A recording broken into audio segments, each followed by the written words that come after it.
I'd like to take some time to talk to you about rewarding your dog and what that means, and I'll talk some more. I'll have another video about disciplining. We also have a podcast that's coming up here in a couple of weeks about being firm and giving corrections and punishing. And one thing that we tend to overdo is, and overdo is, I guess, used fairly loosely, but that's about rewarding your dog. And reward should come from, there's food rewards and there's praise and there's just, a simple reward of relieving pressure, going away, kind of. There's all kinds of ways that a dog would look at rewards. And one of the biggest things that I have found with rewarding is that it's overdone. The attention that our dogs get is so over the top sometimes that the dogs don't know really what they're doing to get it. And that what happens, and what we see time and time again, is things become excessive. They become patterned. They become very demanding. And then they can't settle without being touched or coddled, and then owners come and we get a call about separation anxiety, or that their dog just can't settle in without them being touched, or their dog's so demanding for all the attention.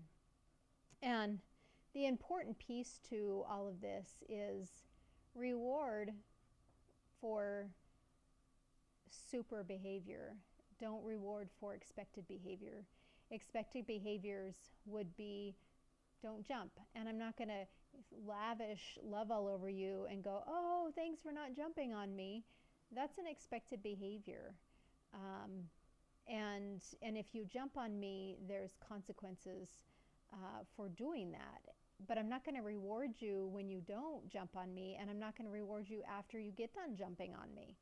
I'm going to invite my dogs over and love them and reward them or give them affection if, when I'm letting other dogs into the home through our back door, I expect my 3 to wait until their name is called. And sometimes they make error, and that's nope, outside. But I thank them. I thank them all the time. Thanks, that's good. That's very nice, especially when it's struggling or it takes a longer time to get one dog in and nobody's rushing the door. You have to understand that dogs are dogs and they're going to make mistakes, but if they give you extraordinary behavior in an environment that you've never trained in or a situation that you've never trained in, and they do it, it's grounds for rewarding.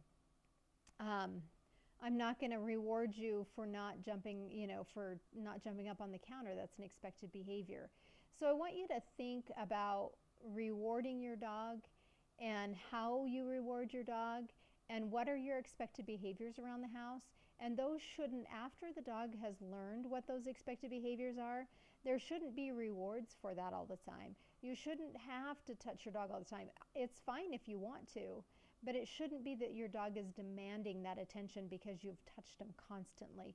They've constantly, if they go away from you, you call them to you and you have to be touching them. That's rewards for your dog.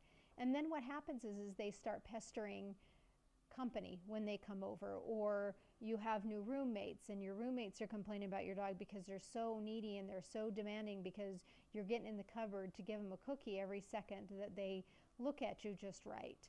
And again, I'm not saying that you shouldn't have affection with your dogs and you shouldn't pet your dogs and you shouldn't love your dogs. But what you want to be careful with is how are you rewarding and for what behaviors are you rewarding? And don't be excessive about it. If it becomes excessive, it no longer means anything to your dog. And that comes back to some pretty valuable um, training tools, that rewarding and praising is a tool. And if you call your dog and they give you a little window to start praising, and you're just constantly lavishing them with everything, and there's no purpose and there's no rhyme or reason to it, then that reward and that praise for turning and looking at you when you say their name and come means nothing to them. They've heard that so many times that they don't need that in their life. They would rather go chase the deer, or go after another dog and greet them, because the praise isn't enough anymore. And I've seen that quite a bit, where the dogs go, well, that's nice. I mean, I'm glad you like it, and I'm glad that you're happy that I looked at you, but it's not going to make me come closer to you. It's not going to make me work harder for you, because I get rewarded constantly, and it no longer has value to it. And so your praise, just as much as your commands, just as much as your your discipline, just as much as your expectations, just as much as your routines, should never, ever, ever be excessive and over the top. You should always, always, always dish out rewards when rewards are earned. Love your dog and keep it balanced, but don't feed into obsessive compulsive behaviors. Don't create patterns that you can't fix, all based off of rewards. It's okay to say thank you. It's okay to say that's great. It's okay to say I like that. It's okay to touch your dog. But don't make it so over the top that you're throwing a party over every little thing that your dog does. Make sure that your rewards and your praise meet what the expectations are to your dog. Keep your rewards, keep your praises purposeful, and your dog will continue to work for that praise. So remember, don't over reward, don't over praise, don't overdo, don't overcorrect, don't over call your dog, don't over command, don't over talk, don't over touch, because it just creates patterns that turn into behavioral problems. Keep it balanced, keep purpose in everything that you do. A dog loves to have purpose, and they need to see that you have purpose when you're doing things as well. So remember, your praise, your rewards should all have purpose. So as long as you have purpose and your dog sees the purpose in it and they're deliberate, by all means reward and praise your dog. But if there's no purpose to it, there is no reason to dish out the foods and dish out the praise just because your dog settled on the rug. It doesn't mean that you throw out this big party. Think about your rewards, think about your praises, so that they are full of purpose and that there's a reason for them.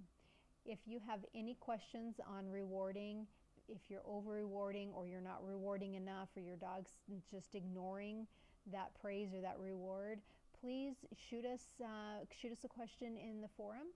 And if you would like a video done of anything specific, please holler, and we'll do it for you. You'll see in a lot of the videos there's praise and there's rewards and there's touching, and you'll kind of see training sessions going on really throughout this whole series of as you learn, and I hope that you can pattern those. And again, if you have questions or need a video, give me a holler. I look forward to going through this journey with you and making these training videos custom to you. Thanks.